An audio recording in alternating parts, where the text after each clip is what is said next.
Keluarnya kebijakan pemerintah yang melarang masuknya pakaian bekas impor menjadi pukulan keras bagi UMKM thrifting di Kota Semarang. Kebijakan ini membuat harga pokok produksi melonjak, sementara omset mereka turun hingga 10 hingga 15%.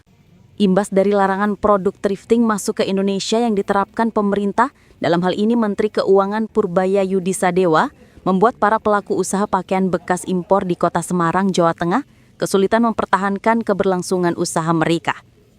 Kondisi tersebut juga dirasakan oleh salah satu pelaku UMKM thrifting, Kelvin Sukma.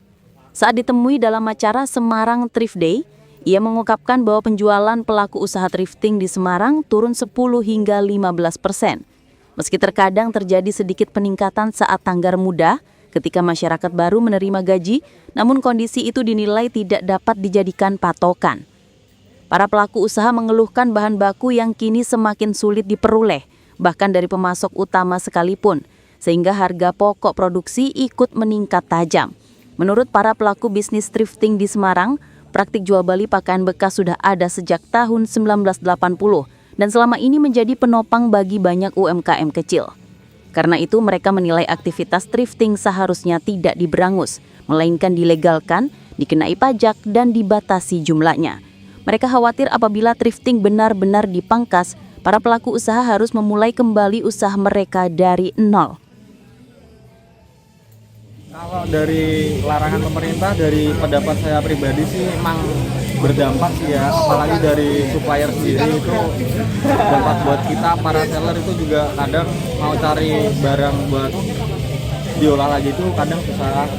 Terus juga buat barang harganya itu HPP-nya lebih naik lagi. Kalau dari segi penjualan juga ya tergantung dari kitanya sendiri sih ngolahnya, cuman menurut saya berdampak lah. Merosot ya Mas? Kalau merosot banget alhamdulillah enggak, cuman kadang ada perbedaan yang lumayan signifikan. Berapa Mas persentasenya Mas? Gimana Mas? Persentasenya berapa? Persentasenya paling 10% Itu bedanya. menurun ya? Menurun ya, kurang lebih 10 sampai 15 kalau dari penjualan ya. Cuman kadang kan ada momen dimana tanggal muda orang pada lagi gajian itu masih ada pemasukan buat kita sendiri. Oke. Berarti penurunannya pendapatannya 10% ya? 10 kurang lebih 10% Mas kalau hitung-hitungan kasarnya ya. Kalau dari saya kurang lebih seperti 10%. Yang katakanlah biasanya segini, ini lebih kurang dari 10% atau bahkan lebih dikit kurang lebih segitu.